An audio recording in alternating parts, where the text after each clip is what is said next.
welcome to a new edition of Africa Today, where we shed light on the most important stories in the African continent. And we start with some reports. And from the AU urges coordination with Egypt on COP27 as unique chance to express Africa climate priorities. Deputy Chairperson of the African Union Commission has called for boosting coordination between Egypt and the AU concerning 2022 United Nations Climate Change Conference COP27. Details follow. Deputy Chairperson of the African Union Commission, Monique Zanzabonga, has called for boosting coordination between Egypt and the AU concerning the 2022 United Nations Climate Change Conference COP27. Zanzabonga praised Egypt's preparations for the conference, set to be held in Sharm el-Sheikh city in November, saying it will be a unique opportunity to allow Africa to express its concerns and priorities regarding the climate issue. She made the remarks in a meeting with a delegation from the COP27 presidency in the AU headquarters in Addis Ababa. The delegation briefed Zanzabonga on the latest preparations and reiterated their keenness to work with the AU as the climate file is a top priority to the AU and the African continent.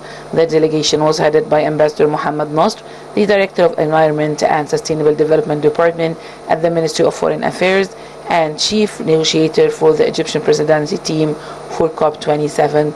Egypt has vowed to speak for African interests in combating climate change at COP27.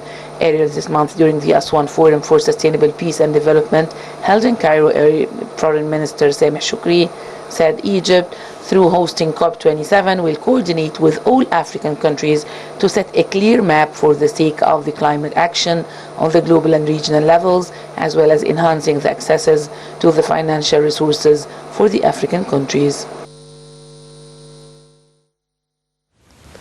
And Foreign Minister Sameh Shoukry asserted that Egypt, in its capacity as current president of the UN Climate Change COP27, will coordinate stances with the African states to come up with results that serves the international climate action, especially reduction of emissions and coping up with climate impact. Details follow. Foreign Minister Sameh Shoukry asserted that Egypt, in its capacity as current president of the United Nations Climate Conference COP27, will coordinate with stances with African states to come up with results that serve the international climate action, especially the reduction of emission and coping up climate impact. Shoukry's remarks were made at the inaugural session of the third edition of Aswan Forum for Sustainable Peace and Development, which is held under the auspices of President Abdel Fattah el-Sisi. Shoukry said that Aswan Forum agenda was outlined with a special focus on the agenda of green recovery and enhancing Africa's ability to cope up with the challenges posed by the climate change. He voiced happiness over convening the third edition of the forum, asserting Egypt's keenness on continuing backing for the inter-African cooperation, which he termed as the optimum way for handling current extraordinary circumstances, a matter which was reflected in Sisi's keenness to deliver a word to the forum. Shoukry also underlined the importance of adopting an integral approach to fight terrorism and build strong national foundations to be able to repel the current threats of terrorism.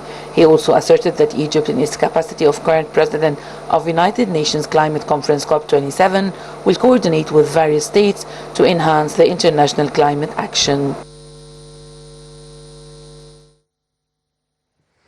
And the WHO intensifies response to looming health crisis in the Greater Horn of Africa as food insecurity worsens.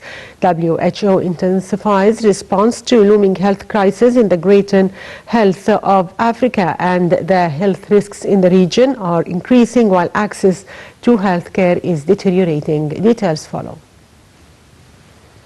In the Horn of Africa region is intensifying, with the lives of hundreds of thousands of children increasingly at risk.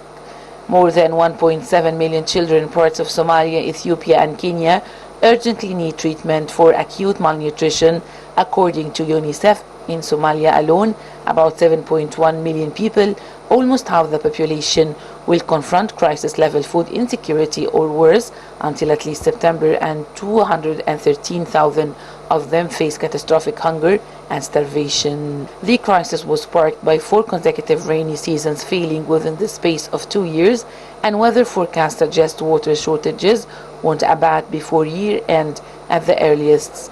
Thousands of farmers have lost their crops and animals, and rural communities are being torn apart as families migrate in search of food and grazing.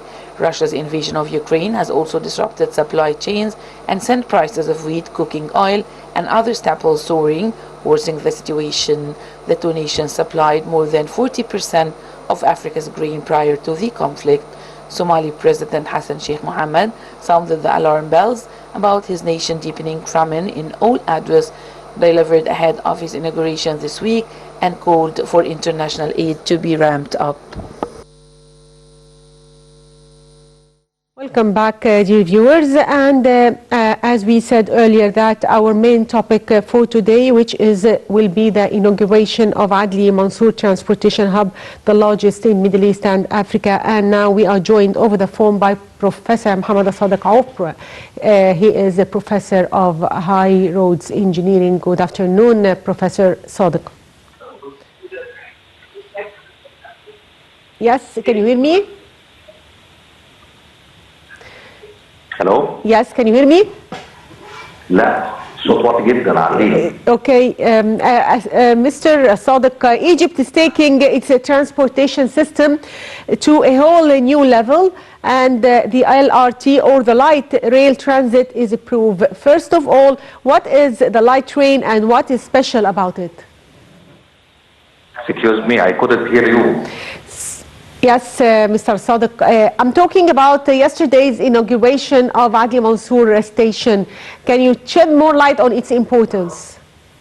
Yes, you are talking about Adli Mansour complex station, which was opened yesterday. Yes, true. It is a complex station composed of 5 different transportation modes use this station. The first one is LRT, which is the light rail train. LRT, its speed is 120 kilometers per hour, and the frequency between any train and the other one, yes, between 3 minutes and 5, and the total period of time for the whole trip is less than 45 minutes. Also, the cost of the ticket will be between £15 for 3 stations only, up to £35 for the whole line. Also, the train is provided with surveillance cameras and also a telephone for emergency cases for any passenger who would like to talk for the responsible person in any emergency case can do.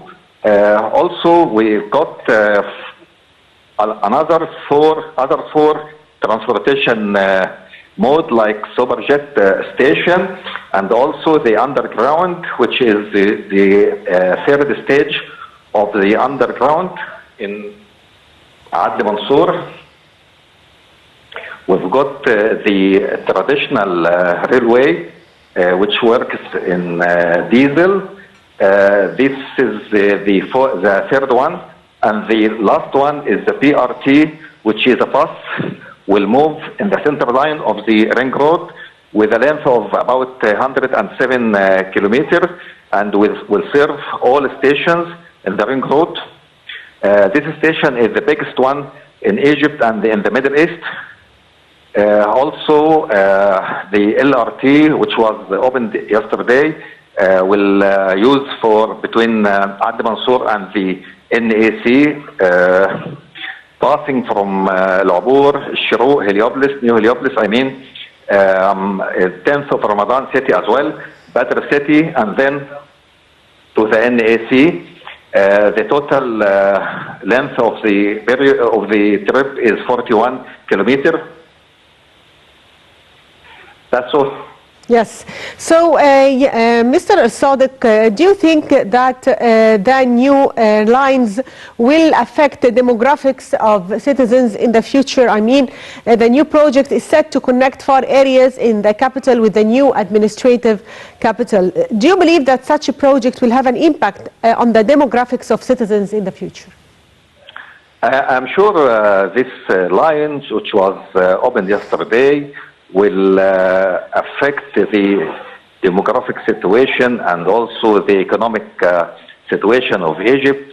I'm sure that it will have positive effect on the economic because the transportation sector is a leader sector for the economic situation for any country, especially for any investor who would like to invest any money in Egypt.